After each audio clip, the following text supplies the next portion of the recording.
برنامه ما برنامه هدیه رمضانی می باشد.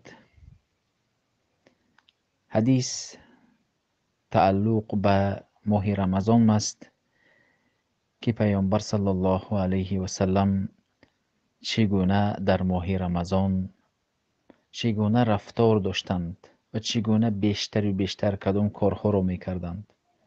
عبدالله ابن عباس میگویند پیامبر صلی الله علیه و سلم در ماه رمضان سخاوتشان بیشتر و بیشتر میشد. در غیر رمضان نیز سخاوتمند بودند، اما در ماه رمضان باز بیشتر میشد. و کان اجود ما یکون فی رمضان حین یلقاه جبرئیل. وقتی که جبرئیل فرود می آمد باز سخاوتشان بیشتر میشد. در حقیقت وقتی که ما یک شخص صالح را ببینیم،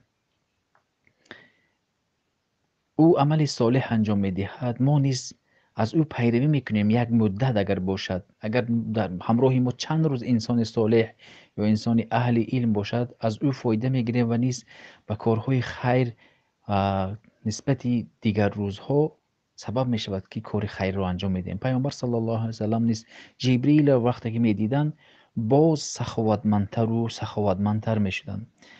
جبرئیل فرود می آمدند، پیامبر صلی الله علیه و سلم قرآن را می خواندند، جبرئیل گوش می کردند. در ماه رمضان ما باید قرآن را بیشتر خوانیم، زیرا که در این ماه قرآن فرود آمده است. و اینچنین پیامبر صلی الله علیه و سلم چنان سخاوتشان انفاقشان بیشتر بود که باد نسیم به هر سوراخی وارد می شود و هر سوراخی برخوردار می گردد از شمال. پیامبر صلی الله علیه و سلم نیز اینقدر سخاوتمند بودند که به همه جا انفاق میکردند که مثل باد نسیم بود که همه برخوردار میگشت. ما نیز وقتی که رمضان یک رفیقی بهترین می باشد، ما باید با وقتی که رمضان آمد با رشته خویشاوندی رو برقرار بکنیم، پیوند بکنیم، با بیشتر و دیگران کمک بکنیم، قرآن بخونیم، عبادت بکنیم و رمضان رو سبب رمضان ما رو الله مغفرت بکند.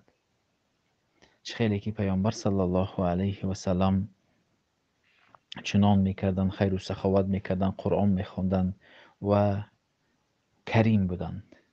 این حدیثی که ما گذاشتیم در بخاری می باشد. اینما کننا اینما